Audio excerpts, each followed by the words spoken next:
Good afternoon, this is Gabriel Jackson, and welcome to BJC Mitzvah Day, number 84, part 5, using the Sefer HaChinuch, a mitzvah that keeps your soul in its way, the obligation regarding Shemittah of the land found in Parshas Mishpatim.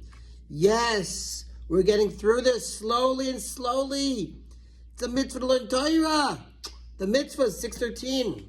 We're getting through them. Let's go. If you want to sponsor, by the way, take advantage of the mitzvah. Show me some love.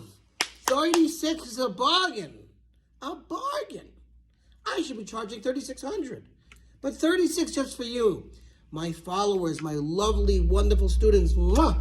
How I love you. If you're listening. All right.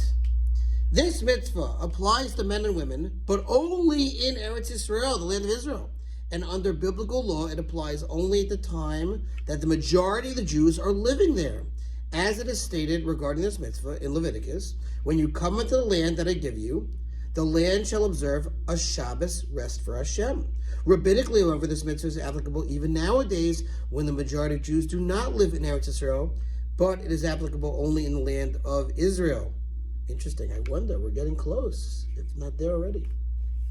The original conquest of Eretz Yisrael by Joshua and the Jewish people, whom Chinuch, meaning the author, will refer to as those ascending from Egypt, which marked the beginning of the first Commonwealth, also determined the area that was sanctified and thus subject to Shemitah restrictions. At the end of the first Commonwealth period, upon the exile of the Jews to Babylonia, this sanctification lapsed.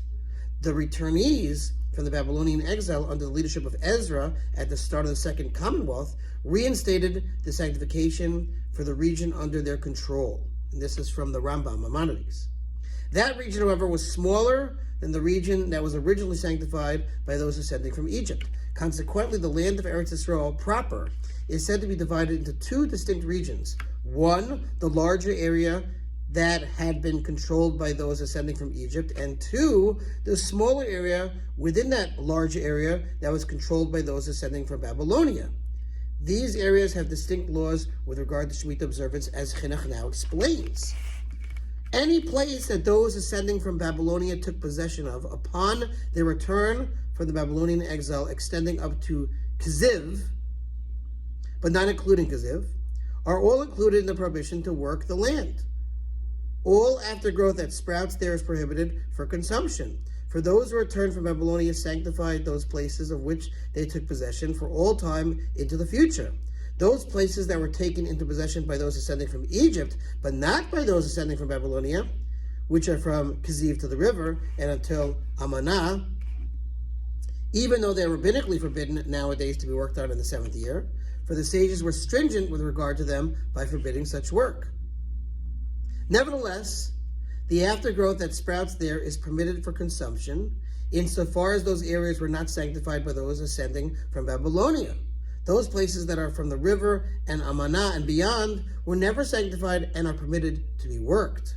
Having noted that the areas beyond the borders of Eretz Yisrael proper are not subject to the laws of Shemitah, Chinuch points out that there is in fact one exception.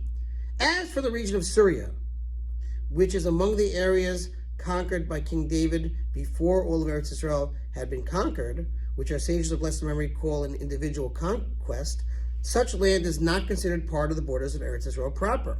This land is inclusive of Aram Naharaim and Aram Sova, and along the entire bank of the Euphrates until Babylonia, including areas such as Damascus, Halab, Haran, and other areas near these.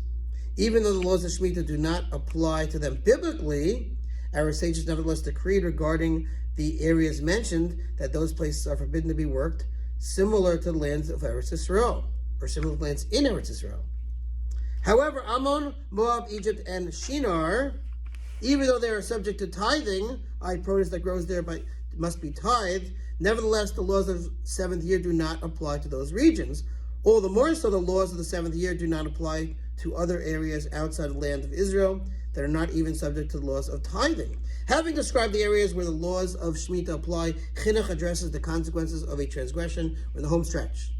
One who transgresses this mitzvah and locks his vineyard or field in the 7th year, or gathers all of its produce into his home, during the times when the Jews are dwelling in their land, i.e., when the majority of Jews are living in Eretz Israel as above, has violated the mitzvah obligation. Nevertheless, although one may not harvest the produce of his field in the normal manner during Shemitah, one may gather produce into his home in small quantities and eat it, as long as all others share equal access to the field's produce, as though the land has no known owners. My friends, that concludes this mitzvah.